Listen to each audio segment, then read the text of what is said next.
तर आज होतो बाप्पाचा दुसरा दिवस. पहाटेचे 3:30 वाजत इलेले आणि माझी ड्युटी होती 5 वाजताची. मस्तपैकी आंघोळ वगैरे करून बाप्पाचा आशीर्वाद घेतलाय आणि कामावर जाऊक सुटलोय. ऑफिसमध्ये पोहोचेपर्यंत मागा 4:30 वाजलेले. मग काय घेतले रॅम जॅकेट आणि कामाक सुरुवात केलं. मंडळींनो, तुमका अजून एक गोष्ट सांगूची म्हणजे जसं आपला लाडको बाप्पा प्रत्येकाच्या घरात विराजमान जाता, तसंच 1.5 दिवसांसाठी आमच्या कंपनीच्या ऑफिसमध्ये सुद्धा विराजमान असता आणि त्याचाच दर्शन घेऊ माझ्या मित्रांक मी घेऊन जाय होते. दरवाजाची सजावट तर सुंदर होतीच, पण त्यापेक्षा सुद्धा अतिशय सुंदर असं बाप्पाचं मखर बनवलेलं होतं. छत्रपती शिवाजी महाराजांच्या गड किल्ल्यात विराजमान असलेली मूर्ती सगळ्यांचं लक्ष वेधून घेत होती. मग मी ऑफिसच्या बाप्पाचा आशीर्वाद घेतला आणि तितक्यातच आरतीची वेळ पण होत दिलेली. आरतीसाठी सगळे जमले, तशी आरती करून घेतली आणि मग ह्यो नैवेद्य म्हणून ठेवलेलो गोड प्रसाद सगळ्यांका वाटलो. आणि मंडळीनो, अखेर तो क्षण जवळ इलो.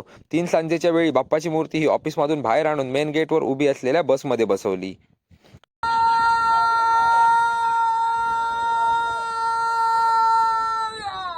मग सगळेजण विसर्जनाच्या स्पॉटवर पोहोचलो. सगळ्यांनी एकत्र येऊन आपल्या लाडक्या बाप्पाची आरती केली आणि समोरच असलेल्या पाण्याच्या तळ्यात बाप्पाची मूर्ती विसर्जित केली. बोला गणपती बाप्पा मोरया, पुढच्या वर्षी लवकर या.